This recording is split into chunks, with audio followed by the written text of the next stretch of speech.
Want to start with emerging markets. The quote from yesterday that I love from Carmen Reinhart, she says, the overall shape they are in has a lot more cracks now than it did 5 years ago, and certainly at the time of the global financial crisis. It's both external and internal conditions. A growth slowdown begins to reveal more vulnerabilities in your fiscal account. Luke, this feels exactly opposite to like every investor that I talk to ever, whose their first call is, I want to overweight emerging markets.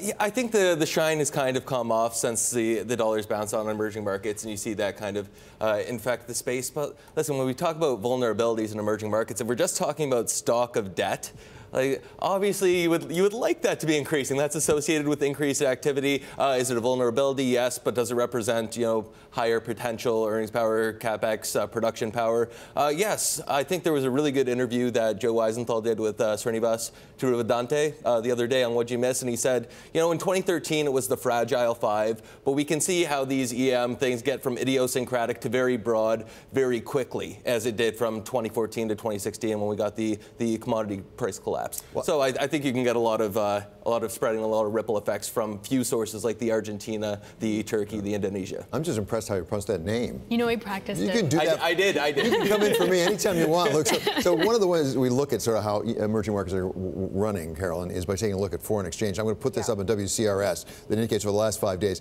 It's not a pretty chart. I think it's fair to say the Argentine peso is down there at the bottom. Turkish lira, we know there are some problems there. But really right across the board, I mean, the currency markets are not loving EM right now. They are not, and that actually relates back to the sort of the debt issue. The downside of the debt issue, which Carmen Reinhart, points to, is as interest rates go up, particularly in the U.S., so much of their debt is dollar denominated. So when you have a chart that looks like that, that's all in the red, that will make that all the more expensive to repay, when the bill comes due. Yeah.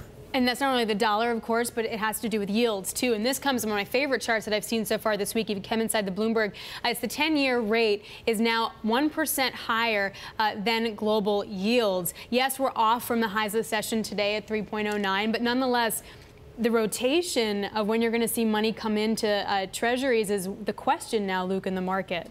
Yeah, it's an interesting one.